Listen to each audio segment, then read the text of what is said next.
মুহাম্মদ সাল্লাল্লাহু আলাইহি ওয়াসাল্লামের উপরে কাঞ্চন মৌলভী সুলাইমান দারুল হাদিস সালাফিয়া মাদ্রাসা আজকে অর্ধবার্ষিক ফলাফল ঘোষণার শ্রদ্ধেয় সম্মানিত সভাপতি আলহাজ আব্দুল সালাম সাহেব এবং অত্র প্রতিষ্ঠানের প্রতিষ্ঠাতা সভাপতি এবং এই প্রতিষ্ঠানের তিনি তিল তিল করে তাদের মাধ্যমে এই পর্যন্ত এসেছে। আবুল হাসিম ভাই একটু বসেন। হ্যাঁ আবুল হাসিম, আরে ছেলে পুরস্কার পাবে, বসেন না আর 5 মিনিট। তো তিল তিল করে যাদের মাধ্যমে এতটুকু পর্যন্ত এসেছে তাদের জন্য আমরা অন্তরস্থল থেকে দোয়া করি আল্লাহ সুবহানাহু ওয়া তাআলা যেন তাদেরকে ইহকালের ইজ্জত এবং পরকালের উচ্চ মাকাম দান করেন। সবাই বলি আল্লাহুম্মা আমিন। আমাদের মাঝে উপস্থিত আছেন আজকে অত্র মাদ্রাসার সম্মানিত সাধারণ সম্পাদক, আরো উপস্থিত আছেন আমাদের অত্র মাদ্রাসার সম্মানিত কোষাধ্যক্ষ এবং অন্যান্য সদস্যবৃন্দ।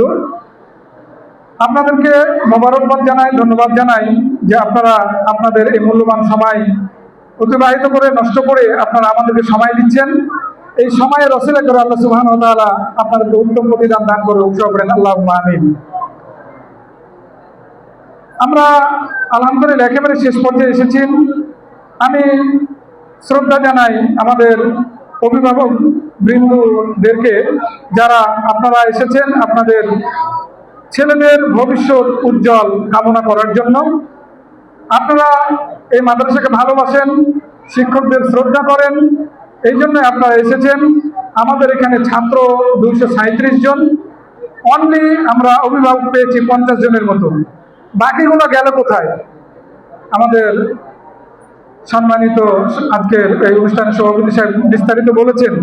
এগুলো আমাদের ঠিক করতে হবে। এগুলো যদি আমরা ঠিক না করি তাহলে বাচ্চা আমাদের ছেলে মেয়েদেরকে ভালো করা সম্ভব না। সর্বপ্রথম শিক্ষা দিতে হবে আপনাদের, নীতি নৈতিকতার শিক্ষা দিতে হবে আপনাদের, তাহলে আপনার ছেলে ভালো হবে। প্রাতিষ্ঠানিক শুধু আসবে, এটা একটা ফর্মুলা, এখানে আসবে তারা কি শিখলো এটাকে বাস্তবায়ন করবেন আপনি। বাবা মা ছেলেটা বাড়িতে গেলে সালাম দিল কিনা তখন আপনি বলবেন, এই তোমার ওস্তাদি সালাম শিখায়নি। এগুলো আপনাদেরকে করতে হবে। প্রতিদিন কোরআন পড়া শুনতে হবে, প্রতিদিন পড়া পড়তে হবে। কি পড়াইলো বাচ্চার সাথে আপনাকেও পড়তে হবে। আমাদের আর হয়তো বেশি দূরে নাই, আমাদের একটা গঠনতন্ত্রের মধ্যে একটা কিন্তু জিনিস লেখা আছে। যখন প্রথম আমরা এই গঠনতন্ত্রটা করি, আজকে শ্রদ্ধে আলহাজ আব্দুল সালাম সাহেব এখানে আছেন, উনি আমাকে একটা নির্দেশ দিয়েছিলেন, বাচ্চার কি পরীক্ষা নেবেন, বাচ্চার আগে বাচ্চার অভিভাবকের পরীক্ষা নেবেন। আমি থমকে গেলাম, এইটা আবার কেমন কথা রে বাবা, বাচ্চার অভিভাবকের পরীক্ষা নেবে, এটা কেমন কথা? বলছে হ্যাঁ, না তো কি বলছে, ওই অভিভাবক প্রতিদিন 5 ওয়াক্ত সালাত আদায় করে কিনা, টাকনোর উপরে কাপড় পরে কিনা, রমজান মাসে সিয়াম পালন করে কিনা, এগুলো একটা নীতিমালা তৈরি করেন। এই জিনিসগুলো যদি করতে পারে তাহলে ওই বাচ্চাটা খুব দ্রুত মানুষ হবে। তো আমি ওদিন ওনার বক্তব্য শুনে অত্যন্ত ভালো লাগলাম যে তাই তো, এই নীতিমালাটা কিন্তু আমাদের তৈরি করা আছে। আর বেশি দূরে নাই, হয়তো বা আমরা 2027 সালেই কোনো বাচ্চাকে যখন আমরা এখানে ভর্তি নেব, তখন আগে আমরা অভিভাবককে জিজ্ঞাসা করব, আপনি কি আপনার জায়গাগুলোতে ঠিক আছেন কিনা। যদি আপনি ঠিক থাকেন তাহলে আপনার ছেলেকে পড়াতে যেয়ে আমরা অত্যন্ত আনন্দ পাবো। আপনি ছেলেকে মাদ্রাসা পাঠিয়ে দিলেন আর আপনি বাস মোবাইল টিপছেন। এই মোবাইলে বারবার একটা কথা আসতেছে, মোবাইল যে কি 21 শতাব্দীতে কত বড় যে ভাইরাস, যারা আমরা অভিভাবক আছি তারা আমরা বলতে পারবো। আমিও কিন্তু একজন অভিভাবক। 21 শতাব্দীর মধ্যে সব থেকে বাচ্চাদের জন্য সব থেকে বড় ভাইরাস হলো মোবাইল। কোনো বাচ্চা হেফজে পড়ে 10 পারা, 12 পারা, 14 পারা, 15 পারা, 28 পারা, এই বাচ্চাগুলোর হাতে যদি একবার মোবাইল পড়ে যায় আর একটা যদি নোংরা ছবি চলে আসে অথবা একটা কোনো পিকচার চলে আসে, 40 দিন পর্যন্ত ওই বাচ্চাটার কোরআন হেফজে ভালো মতো হবে না। কোথায় আছেন আপনি? তাহলে আপনি প্রতিদিন মোবাইলে কত নোংরা অথবা কত ফেসবুকে কত কি দেখেন, আপনি চিন্তা করেছেন আপনার ছেলেকে আপনি হাফেজ বানাবেন? সুতরাং আজকে থেকে প্রতিজ্ঞা করতে হবে মোবাইলের প্রতি, মোবাইল ব্যবহার করা যাবে না। আজকে আমাদের অফিসে সিদ্ধান্ত হয়েছে, আমাদের মুফতি ইসমাইল সাহেব বলেছে যে মোবাইল যে কি একটা খারাপ জিনিস বাচ্চাদের জন্য। আজকে আমরা অলরেডি অফিসে আলোচনা করেছি, ওই আলোচনাটাই শেখ ইসমাইল সাহেব এখানে বলেছেন। ওনাকে ধন্যবাদ জানাই, মোবারকবাদ জানাই। অভিভাবক বৃন্দ, আমি আপনাদের এটা নসিহা করি, উপদেশ দিই, যেটাই মনে করেন মোবাইল থেকে বাচ্চাদেরকে দূরে রাখতে হবে।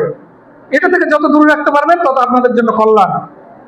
সুতরাং আমি আপনাদেরকে বলবো, ছেলেপেলে যদি ভালো মানুষ করতে চান তাহলে আগে নিজে সতর্ক হন, নিজে সতর্ক হন। আমি একটা বললাম, আমি যদি আজকে বলি যে এখানে 337 জন ছাত্র অভিভাবক, বুকে হাত দিয়ে বলেন তো জামাতে কয়জন ফজরের সালাত আদায় করেছেন? 10 জন হাতে গুনে পাওয়া যাবে না। অথচ আপনার ছেলেকে আপনি হাফিজে মাদ্রাসায় দিয়ে দিয়েছেন হাফিজ করার জন্য, আলেম করার জন্য। নাই, আমাদেরকে এগুলো আগে ঠিক হতে হবে। গাছের গোড়াটা আগে ঠিক করতে হবে, তারপর আপনি আগালে পানি দেন। আপনার অরের সূত্রেই তো আপনার ছেলেটা পৃথিবীতে এসেছে, আপনিই তো ঠিক না, তাহলে কি করে ঠিক হবে? সুতরাং আপনাকে আগে ঠিক হতে হবে। ভাই বন্ধুগণ, গার্জেন মহোদয়, আপনাদের ব্যাপারে এটুকু নসিহত ছিল। আজকে থেকে প্রতিজ্ঞা করুন মোবাইলের ব্যাপারে, ডিভাইসের ব্যাপারে প্রতিজ্ঞা করুন। আপনার ছেলে মানুষ হয়ে যাবে, মানুষ করার দায়িত্ব আমাদের। আমরা সর্বোত্তম চেষ্টা চালিয়ে যাচ্ছি। শ্রদ্ধেয় আমাদের সম্মানিত সাধারণ সম্পাদক সাহেব বেশ কয়েকটা কথা বলেছেন, আমি উত্তরগুলো দিচ্ছি। উনি পানির ব্যাপারে বলেছেন যে পানি সকল অসুখের মূল। আলহামদুলিল্লাহ, আমাদের যে ট্যাঙ্কিগুলো আছে, এই ট্যাঙ্কিগুলো আমরা প্রতি 3 মাস না 6 মাস পরিষ্কার করা হয়। 3 মাস, প্রতি 3 মাস পর পরই আমরা আলহামদুলিল্লাহ এটা পরিষ্কার করি। হ্যাঁ, আলহামদুলিল্লাহ এটা সুন্দর মতো চলছে। এরপরে কিরমির যে ওষুধের কথা বললেন, আলহামদুলিল্লাহ আমাদের সম্মানিত সাধারণ সম্পাদক সাহেব গত বুধবারের দিন আমাদেরকে ওষুধ এনে দিয়েছেন। আমরা সময় স্বল্পতার কারণে, রেজাল্ট তৈরি করার ব্যস্ততার কারণে আমরা বাচ্চাদেরকে এখনো পান করাতে পারিনি। অচিরেই আমরা হয়তো আজকে অথবা কালকে, আজকে রাত্রেই হয়তো হয়ে যেতে পারে, আমরা তোমাদেরকে সকলকে ওষুধ পান করাবো প্রতি 6 মাস পর পর, যাতে করে কোনো ওষুধ মানে এই কৃমি জাতীয় যেন কোনো অসুখ যেন না আসে। এরপরে আমাদের শ্রদ্ধেয় সহসভাপতি চলে গেলেন, ওনার প্রতি আমার একটা আবদার থাকবে। তোমরা সবাই জানো আমরা এখানে আরো কমিটির আছেন এবং অন্যান্য অভিভাবকবৃন্দ আছেন। উনার একটা ছেলে কিন্তু এমবিবিএস ডাক্তার। এই তোমরা শোনো, উনার একটা ছেলে কিন্তু এমবিবিএস ডাক্তার। আমি উনার প্রতি অনুরোধ রাখবো, উনি একটা ছেলেকে এমবিবিএস ডাক্তার বানিয়েছে, অনেক উত্থান পতনের মধ্য দিয়ে, অনেক পড়ালেখা করে। কিন্তু আমার একটা অনুরোধ থাকবে, প্রতি মাসে যেন উনার ছেলেটা আমাদের এই মাদ্রাসাতে একটা দিন সময় দেয়। কি আপনারা চান কি চান না? অভিভাবক কিন্তু আপনারা চান কি চান না? হ্যাঁ, আলহামদুলিল্লাহ উনার ছেলে অত্যন্ত চমৎকার, অনেক নম্র ভদ্র, এবং উনি উনার ছেলেকে নিয়ে, 2 ছেলেকে নিয়ে উনি হজ করে এসেছেন। তা আমার এবং আমাদের অভিভাবকদের পক্ষ থেকে, ছাত্রদের পক্ষ থেকে, শিক্ষকদের পক্ষ থেকে জোরালো আবদার থাকবে এবং অনুরোধ থাকবে। এবং এই অনুরোধটা